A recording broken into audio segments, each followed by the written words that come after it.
Matthew MCC absolutely silences Joy Behar after she asked this one question. You guys have got to check this out, you not in person. But on TV was at the men's final at the US Open. You were in Javic's box. And you were the first hug he gave. When he came up, you guys go way back. What's the connection there? He's first friends with my wife. Oh, Cam right there, look at her. Yeah, she's look how happy she is. And then I got to know him through her. And we've had a couple dinners along the way. And I'm a big fan. Yes, I mean, what a surgeon and a warrior. And the resilience of what he's done, it's amazing. So anyway, yeah. I was happy to be in his box, got to sit behind his parents, which was really awesome to see them. When he brings them up, Anxer, I an anti-way to bring it down. You were in, think he just won and ran towards you. Like I feel like that's what I would do. Like that's Matthew McConaughey. I think I was sitting in just right. He was coming down the stairs. I was on the back right up top, so there I was. You and Camilla have 3 kids, Levi, who's 15, Vita 13, and Livingston 10. What kind of dad are you? That's a probably loaded question. Dad, I'm a good dad. We got 20 minutes for this answer. I'm working on it. Look, being a dad was the only thing that I ever knew I wanted to be. Oh, I knew that at 8 years old, I remember shaking hands with my dad's friend, who he would introduce me to. And he was a big S and man's man. And I noticed that everyone I would say yes, sir, to over the years when I was 8 was like, oh, the one thing that's common is they're all fathers. Maybe that's why I'm calling him sir. And I was like, that's my aspiration. That's when you become a sir as a man. And that was my idea when I was 8. And I still believe it in a lot of ways. So look, as you all know, those of you who have children, you find out that DNA means a lot more than you thought it did. After you have a kid, they come out who they are they like you in a lot of ways. And they're all very particular and different as well, so we shepherd them along as parents with an environment does matter a lot. But boy, they are who they are. The same things I was writing about their peculiarities. When they were 2, they match with who they are, what I'm writing about them today. I want to applaud you for being so outspoken against violence, and gun violence in particular, and you're a Texan. And you spoke so passionately at the White House last year in the wake of that shooting at Robb Elementary. In your hometown of that's why we're wearing these little pens, right? Yeah, your wife held up one of the victims' green Converse. Her name was M. Rodriguez. Her mother, Ana Rodriguez, sent these to us. And to learn more about it, you cannot check our website later. But I remember that you and your wife were very involved there.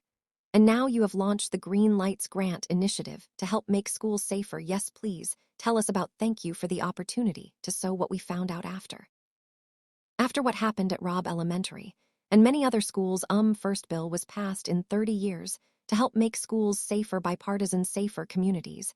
Act billions of dollars to safe in schools.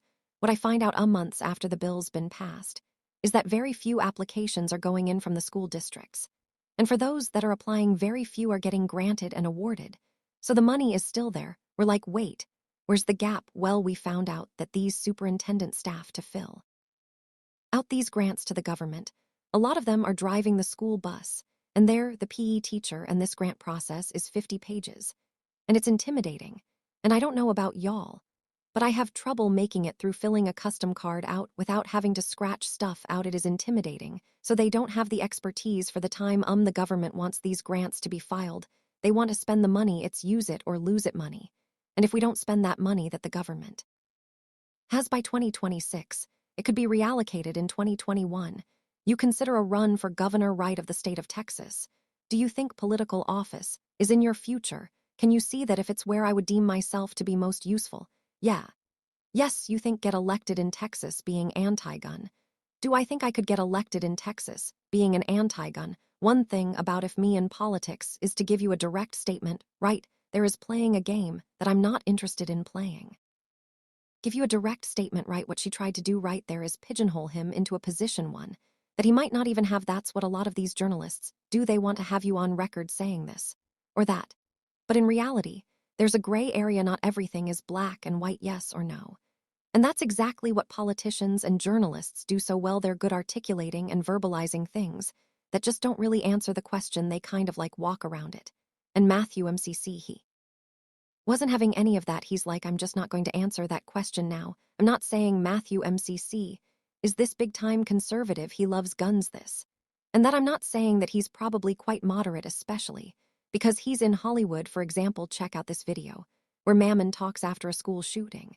And you'll see he's not some crazy gun guy. And he's not some person who wants to abolish all guns. He's quite moderate, actually responsible gun ownership responsible.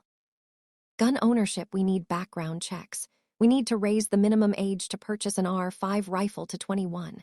We need a waiting period for those rifles. We need red flag laws and consequences for those who abuse them.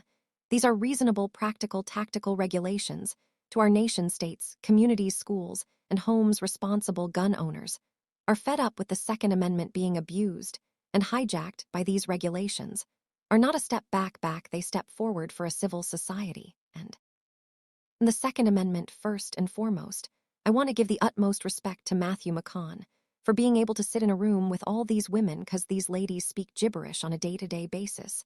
I don't know how anyone watches that. But when it comes to what he was saying about guns, they want to have you on record saying the guns are bad. All guns from private citizens should be abolished. You should not be allowed to have a gun, which is the most idiotic thing I could ever imagine. There is a reason that the Founding Fathers put this as the Second Amendment, because if the First Amendment ever gets infringed, we have the Second Amendment to make sure we get those back. The issue with the school shooting and all this stuff, it has nothing to do with guns. A gun never killed a person was operating the gun and used that gun to kill another person. When somebody gets in a car accident, do we blame the car for the accident, or do we blame the person operating the vehicle? That's how this should be viewed. And if you actually wanted to tackle the school shooting issue, you need to raise as society where the men start acting like men again. For far too long, society has been telling men, act with your emotions. It's okay to cry. It's okay to do this. Don't be a victim of your environment. Because every single time there's a school shooting, every single person, they are mentally deranged. You're not going to find the strong, silent man whose only mission is to help protect those around him doing these heinous acts, because that is completely counter how a true, real man should act.